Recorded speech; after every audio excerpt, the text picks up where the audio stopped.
for having us, and thank you for the warm introduction. I'm happy that having this conversation with you, Snehalata. It's a topic that I hold very close to my heart. So we'll get started.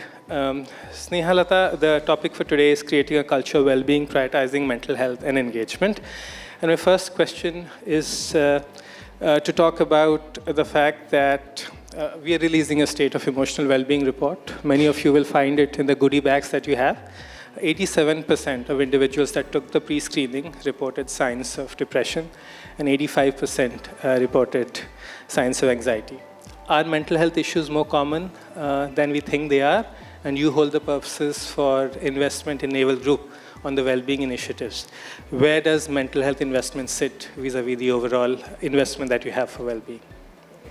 So thank you for asking this. And first of all, good morning to everyone. And I'm very happy to be here and talk about this well-being part. So continuing forward what Mr. Prashant mentioned, don't lose the human touch. That is the essence.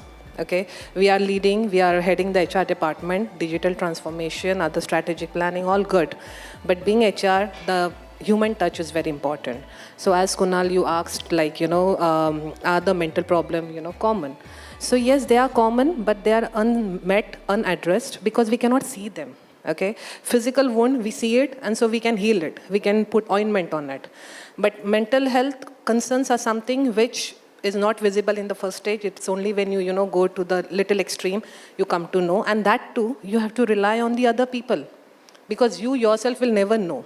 The people around you, your friends, your family, your colleagues will tell you were little overreacting, you were little, defensive there, or you were very aggressive. Then you come to know, okay, I'm, having this thing. That time you actually realize, okay, there is a concern to be challenged. So yes, in Naval Group India, I'm heading the HR department there, and we give utmost importance to the well-being, not just physical, but also the mental, because that is the core foundation for any kind of, organization who is looking forward. So we have taken a good steps there, how we go forward, which I'll explain in the later part. Very well. And Sneha, the subsequent question to this was, where does the investment for mental health sit vis-a-vis your other wellness agenda as an HR?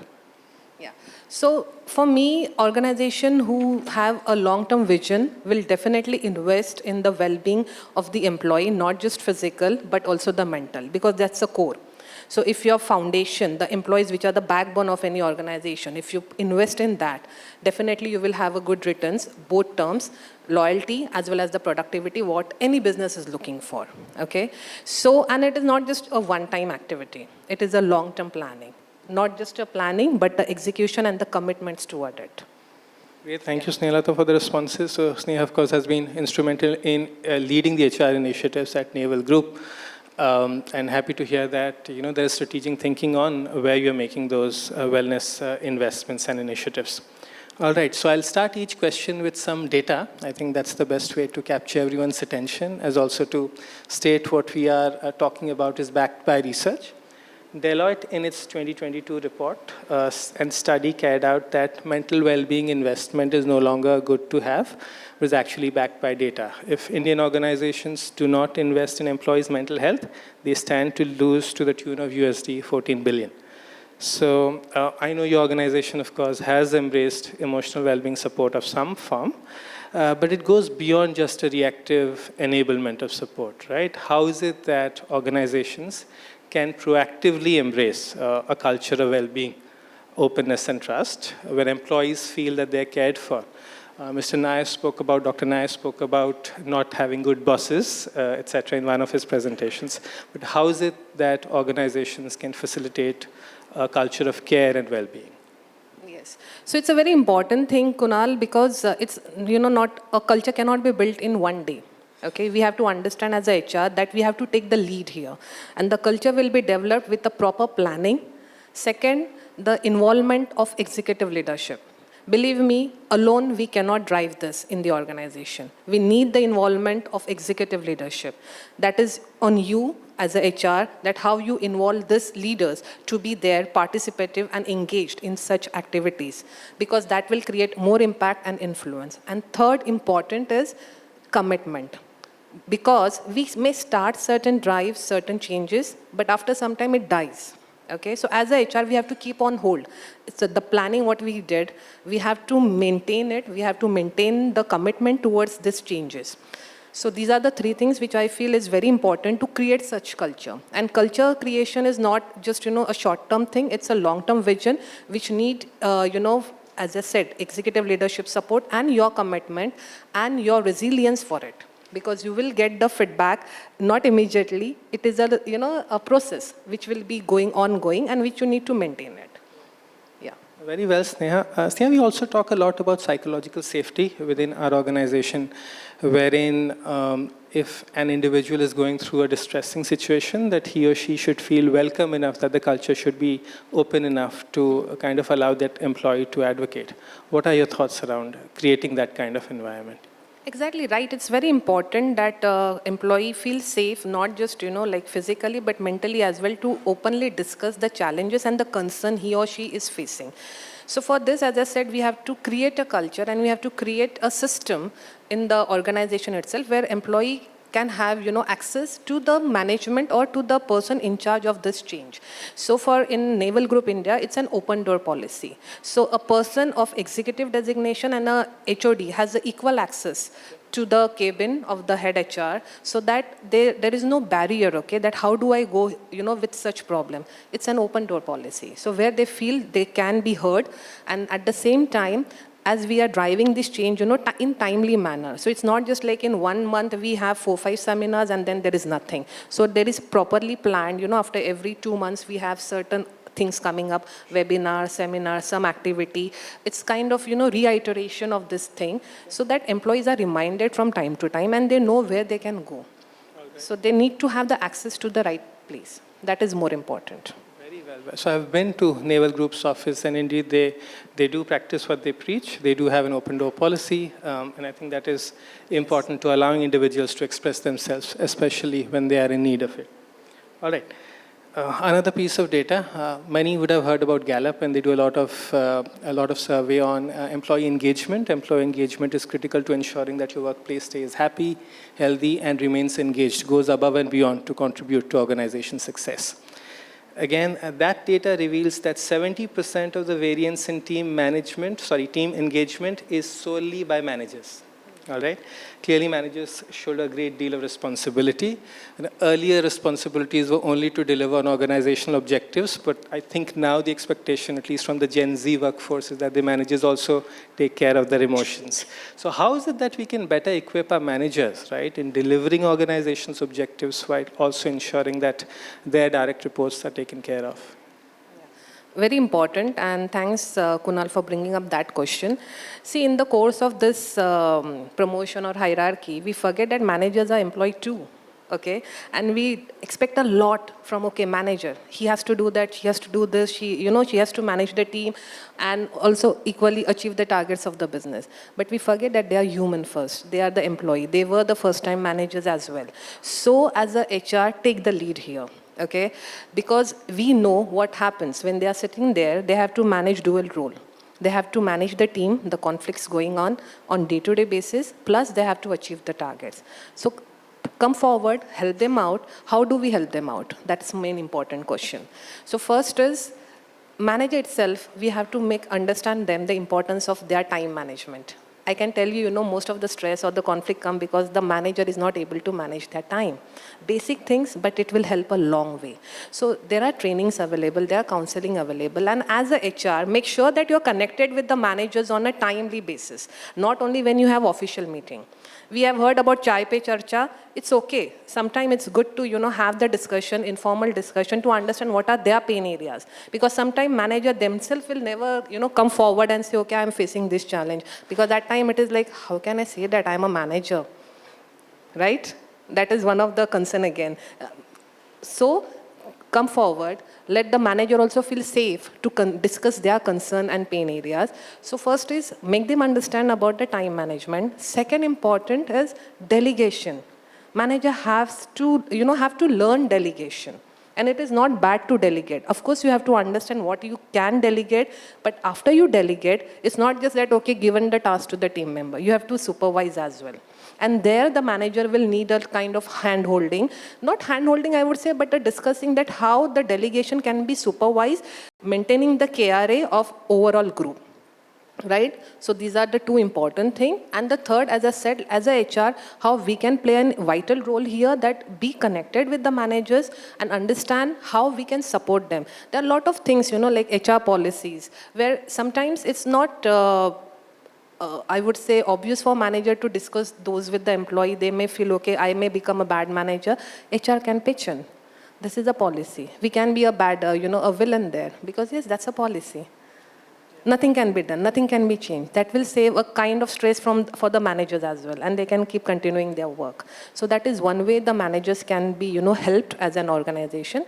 Second important, more important is that as an organization, we need to set practical expectations from managers. They are not God, they are not robots. They will also have their ups and downs. Okay, so there has to be timely interactive from the HR, from the leaders with the managers. That is more important. And as a manager, they themselves has to a little, upgrade themselves in terms of balancing their own life. When they are balanced, then only they can help out the team out there. As many people, you would know that you can help only when you are in a position to help someone. So if a manager himself or herself is not balanced out or not, scheduled properly, everything will go for a toss, right? So similarly, it's a two-way process. The person at a manager position should also come up and maintain that control with the time management, delegation, and timely interaction with the board or with the leaders. And at the same time, as an organization, come forward and understand the pain and concern areas of the managers also. So that way, it will help. Very well. Thank you, Snehlata, for the response. So, of course, senior executive managers also bear the responsibility to ensure that people, at a level below, who shoulder I think the biggest mantle of responsibility when it comes to, of course, interacting with employees, also feel that they are heard. So there is appropriate avenues for them to talk about. And yes, delegation. In fact, in my last therapy session, this is exactly my conversation with my counselor. How is it that one can delegate without feeling guilty, right? How many of us, I know there are many managers here, but how many of us feel that we delegate well, or that there's the most appropriate form of delegation? Not, you can raise your hands if you have enough managers. All right, okay. Only a few have raised, but I'm sure there are many others that would be believing that they're good, at delegating work. But thanks, Snehlata, for bringing that out. Delegation would be important to ensure that manager equips himself or herself. All right, next piece of data. So there is no study that has been carried out on the Indian workforce, but this is a data that comes out from the World Health Organization. For every dollar of investment in mental health treatment, there is a return of four times in improved health and productivity. Now, the impact of mental health is quite nebulous, right? You might say that anybody that's balanced in the head will come to work and give his best, but there's no way for us to quantify that, Snehlata. All right? How do you as an HR, and especially an organization that's parented abroad, measure the impact of mental health or other initiatives that you have taken? What are the matrices that you're looking at to say that this initiative has been a success? So, Kunal, we are humans and we are driven by our emotions, okay? And no one can predict the emotions. So even if I'm going by the survey, today the survey might give me one result, but tomorrow if I run the same survey, depending on the situation at their home or at their, relatives or anything, the survey result might change, right? I hope everyone agrees here with that. So I rely on the survey result. Yes, that is one of the tools. But I personally feel that as a HR, you need to have EQ, emotional quotient, as one of your, strong forte. Understand, connect with people. It won't happen sitting in the cabin. Be there with the people, with the managers, what's happening, understand the pulse, okay? Second, the first metrics I would say is you have to see the participation level of such, activities which are being driven in the organization. So participation is not just coming and sitting there in the seminar or the webinar. No. You You have to see how engaged the employee were, okay? Identify those people, why they are taking a backseat, why they are, like not that much engaged or participative. You need to be vigilant there. And this will not be coming out in any survey. That is your own, I would say, intelligence where you have to use it, okay? Second important is you have to check the data. Data speaks, like absenteeism data. So what kind of absenteeism rate you are seeing? Is it the sick leave? Why so much of sick leave? These are very practical one. Why sick leave? Your every health or disease is always connected with your emotions. So if you're feeling happy, you will never be sick. There are certain emotions which are triggered, and that time, all the sickness will come and attack you. That is something on a emotional level, I would say. So understand why the sickness is happening. The person is not enjoying the job, or is not comfortable with the environment, or what's happening. Maybe at even domestic level, not necessarily at the office level only, but understand what are the pain areas and how it can be, tackled from the organization point of view. That is one. So definitely there are platforms we are having, counseling sessions and where the employee can enroll themselves. So it is, as I said, it's always a two-way process. Even the person has to step up that I'm having a concern, I want some help, seek help. There is no harm in asking for help. Second, as an organization, provide all those platforms where the employee can actually go and take the help from those platforms, okay? So that is the second matrix, as I said, absenteeism rate. And the third important is your attrition rate. Your, like retention. How many people are, staying back in the organization?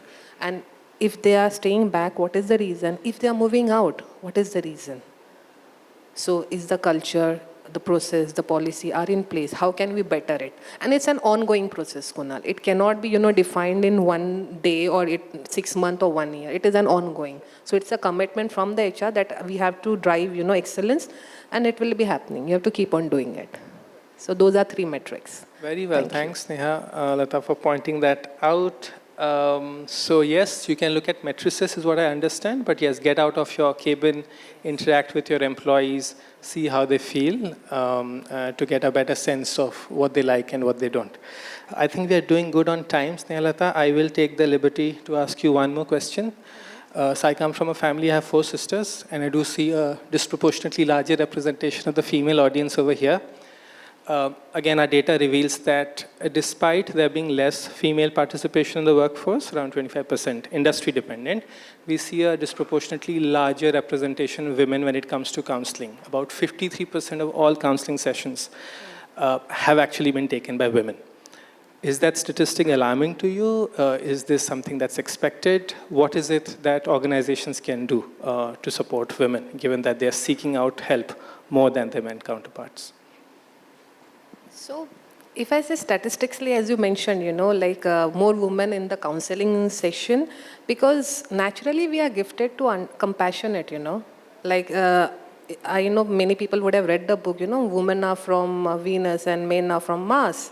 So it's very normal, and it's a chemistry inside, the hormones inside. So men are like focused, like, target oriented. This has to be done. No second thought to it. Whereas women, inbuilt, we have a compassionate nature. We understand, okay, you're feeling bad. Whereas for men, it would not, like, what's there in to feel bad? What's wrong in that? So it's a normal thing, and that's why I think more women are tend to counseling the people, because we understand it. And we can explain them and we can connect with them. That is the first case. So that is what I think it's given. So what was the question, you wanted to? What can organizations do to support women in their workforce? And what are some of the initiatives maybe your organization has taken to support women? Yours would be, I'm guessing, largely male-dominated because it's into manufacturing. Am I correct? Honestly, I will tell you, my organization, we are a French-based MNC, and there is no bifurcation of men and women here in terms of work. It's a work, and this is you have to do. So never a thought come to their mind that, okay, because you're a woman, you will not be going for the vendor visit or a supplier qualification. Nothing like that. It is about your competencies. Are you able to do that? As a woman, again, I would say it's again a two-way, and not just in any organization, anywhere. Ask for the help. If as a woman we feel that these are the area where I will need some help, ask for it. And then as an organization, we have to be thoughtful about the dynamics of the team. So there are certain profile which would need, the presence on site. So think about that area. And when a woman, generally in India, like a woman is also given added responsibility or expected, from the woman, from the family responsibility, that she should be compassionate enough towards the children or towards the family members also. So yes, we have to juggle with 2-3 responsibility at the same time. So organization can be thoughtful about it, that how they can, give the balance to her as well. And organization who are doing well, they are giving this thought. I can tell you that way. So have more sensitive organizations, what I get to hear from you, and of course, whenever in need, speak up, whether it is to a professional, whether it is to the support system that you have. I think we are doing good on time, so I'll open this up to the audience to ask any questions that they might have. Snehalata, given the thoughts that you've already heard, any questions that you might have?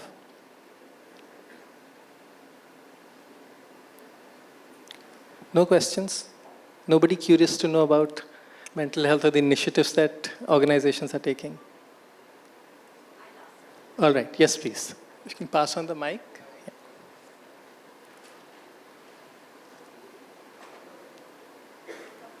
I'll be loud enough, I guess. You can hear? I'll paraphrase, yeah, once you've spoken, yes.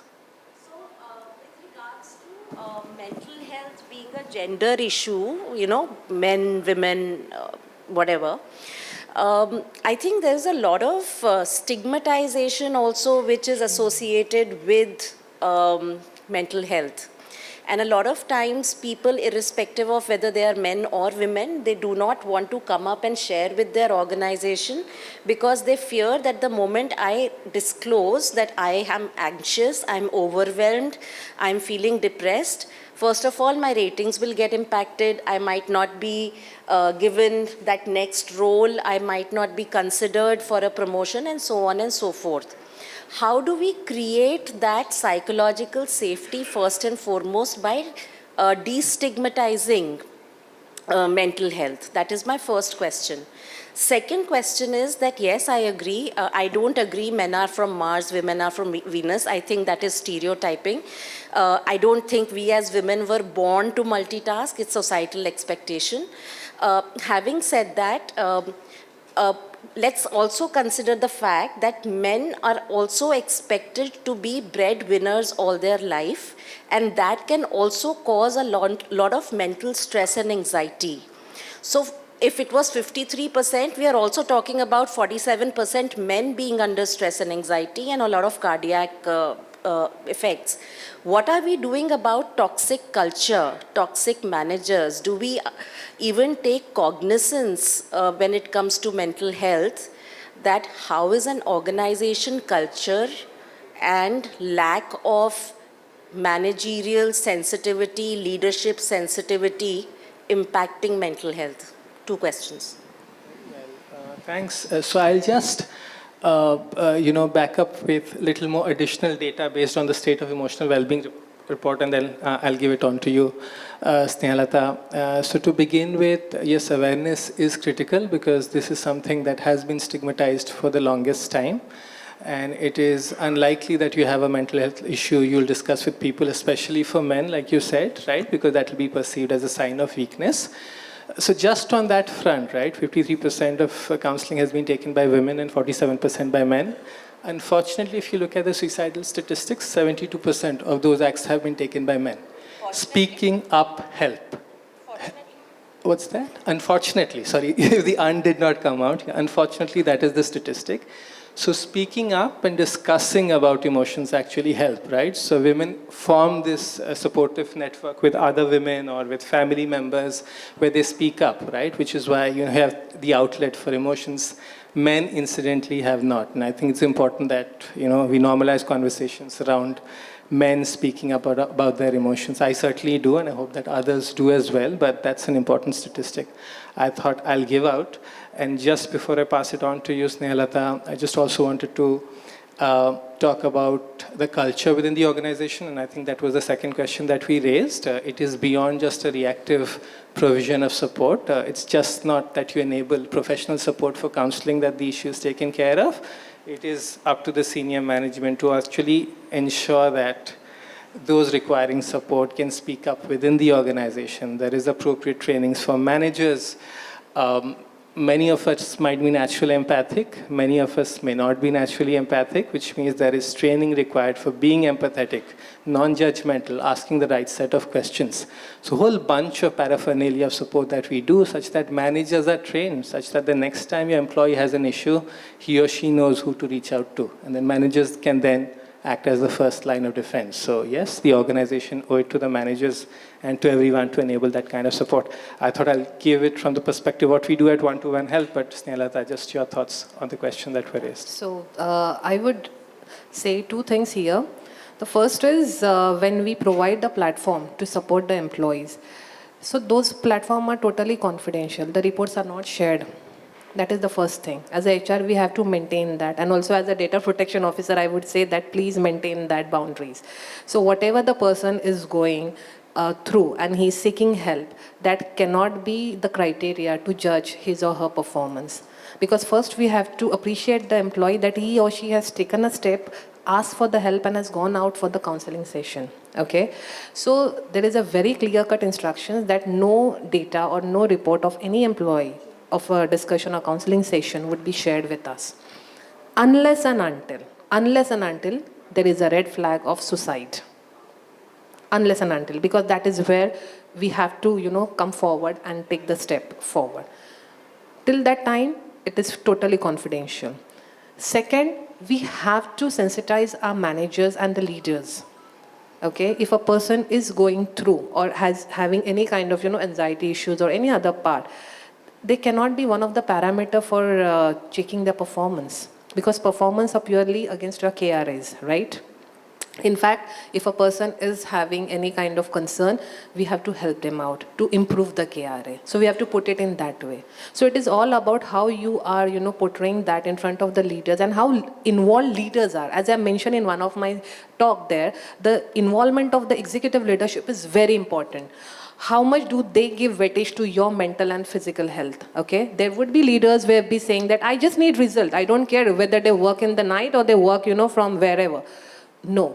So where here the HR can play a vital role, you need to be an influencer enough to explain that a person can only work 100% productivity when he or she is stable mentally. Otherwise, it will go for a toss. That's something you need to say, and the way you say it and the way you demonstrate it is very important, and that is why keep the hold on that. So that is one question I can say. The second one was, what was the question, the second? That's answer. Okay, so it's cleared. Okay, so hope we answered both of your questions. Great, thanks. I think we have time. Do we have time for one more? No? All right. Okay, fine. Thank you. Great. I just like to take this opportunity. All of you in your goodie bag will be having a state of emotional well-being report. This basically has statistics on where we are as a country, as people that employ human beings in terms of emotional well-being.